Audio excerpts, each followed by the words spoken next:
Hello and welcome to Polymath Counselling. My name is Luke. Today we're going to do a video on social prescribing. That's where we suggest that a certain service or a group or an activity may be of benefit to someone else. So, social prescribing is when a person or a professional gives a suggestion of getting involved with other people in an activity or interacting with others or engaging in a common or a shared activity. So, what if we don't have to signpost or socially prescribe things at all? That's fine. Why bother at all? Well, when I was self-employed for a long time in the public sector, we used to have annual meetings, and quite often the managers in the latter years were saying that GPs were doing more social prescribing. So they were even prescribing sleep to patients and clients, and they were mentioning sleep hygiene. And that's when I first learned about that term, social prescribing or signposting, because we were encouraged to signpost our clients to relevant organisations to try and help them in any way that we could. So what I'll do now is give a brief list of signposting.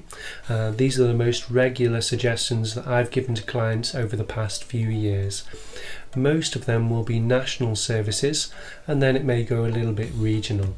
However, there will be plenty of other services near you. You just have to ask for directions. So, number 1, Headspace and Calm.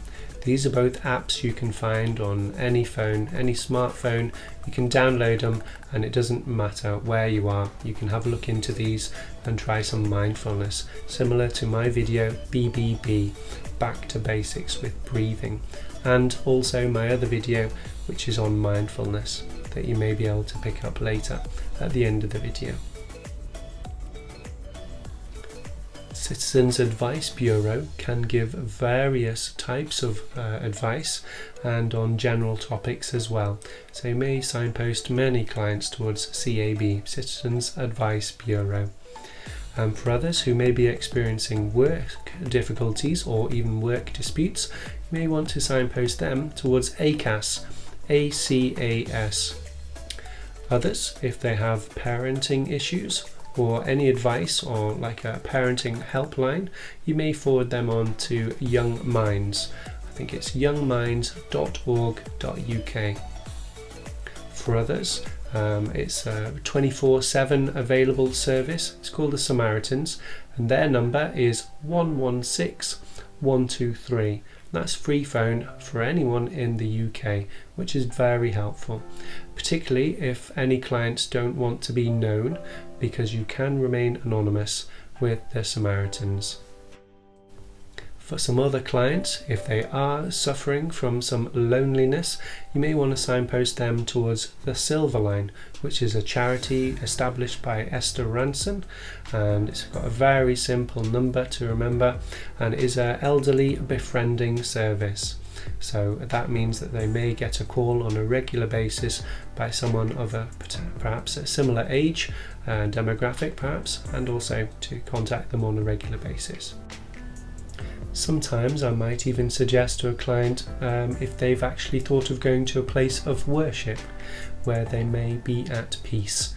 Yeah, so sometimes that is quite a rare place that I might suggest that they might want to check in with. This next one is called Calm. It's not the app, it is different, it's a website, and it stands for Campaign Against Living Miserably. It's a free phone number, and it's mostly in the evenings around 5 o'clock up until around midnight, but you'll have to check out their website. It's quite easy to find. Next one, for a certain sort of risk of harm from perhaps a partner and needing to leave their house or their abode or their building and get to a refuge, because this website is refuge.org.uk, and in many cases they are hidden locations from the partners, so you can find refuge somewhere locally to you. Most of those services are for ladies rather than gentlemen. Okay, next one is Cruise Bereavement. That's pretty much self-explanatory. Next one, Relate.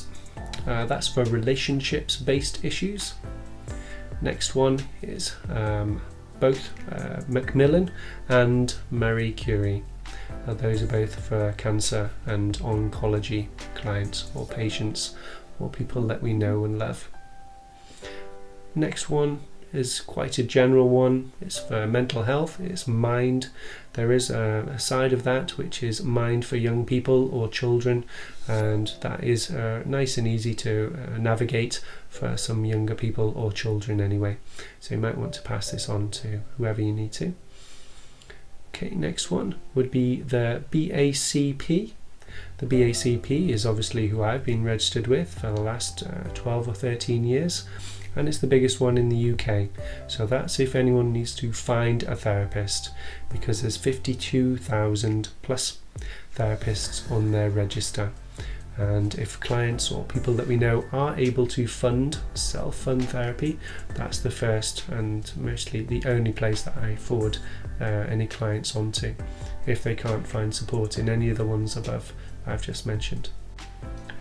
Okay, so we're on the final third of our list and signposting and social prescribing at the moment.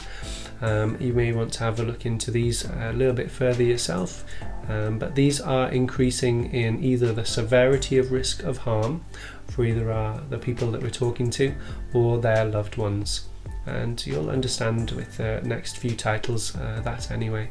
So the next one is rape crisis, and that's pretty much self-explanatory anyway.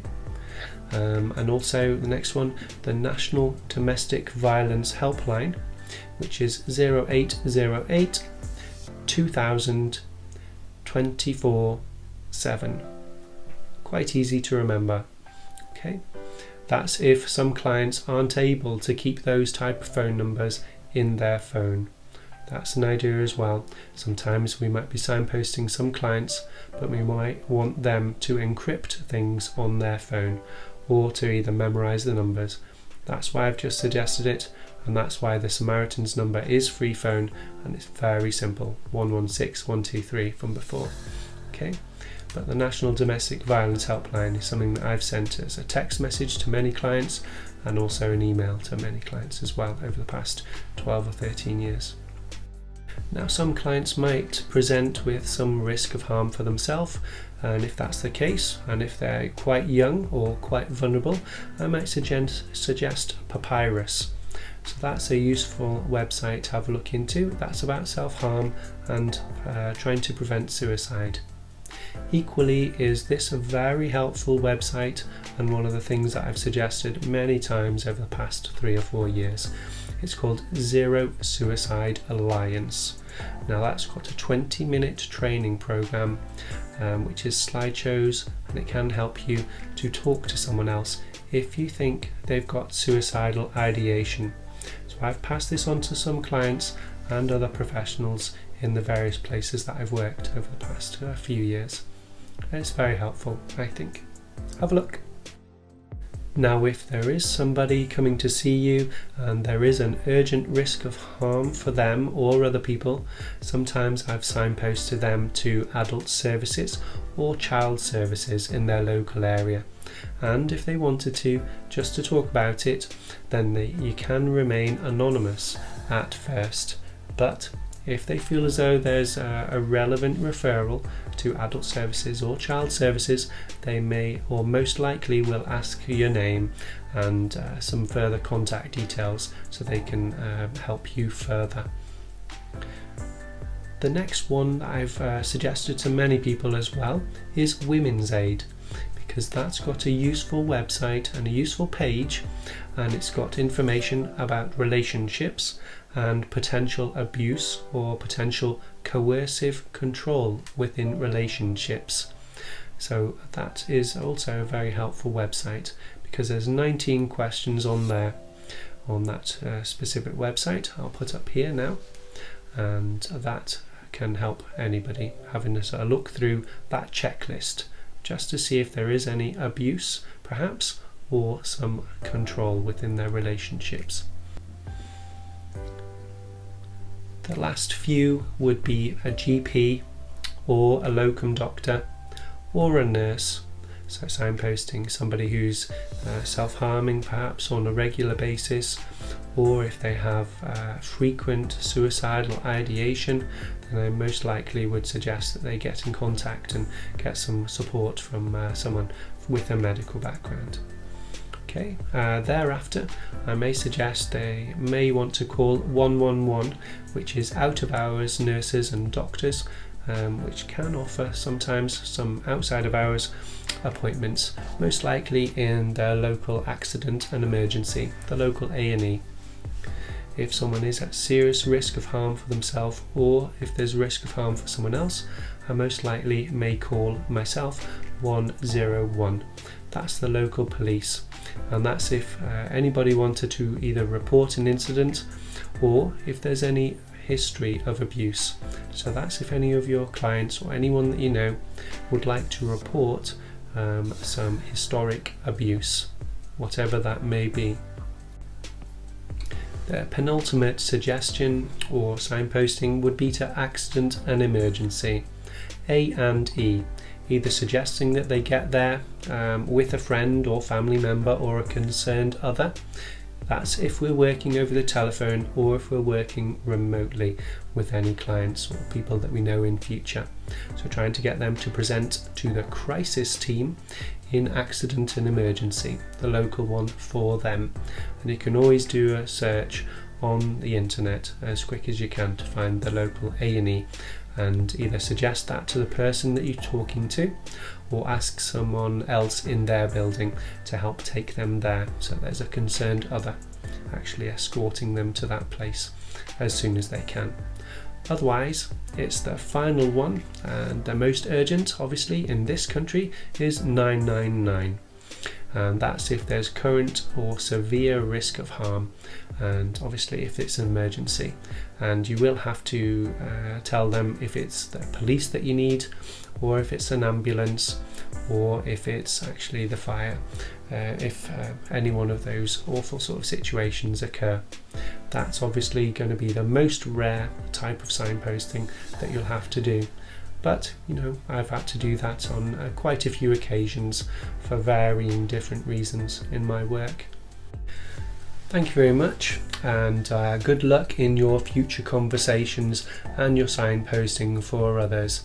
I'm really sorry if I've missed out on a place or a service that you know about, or if you work for one as well. But please add your comments below for others, and especially for me to see. I like to learn about everything. Hopefully you know that by now. But thank you very much, and please subscribe or like, share and comment as much as you can. Thank you. Bye bye.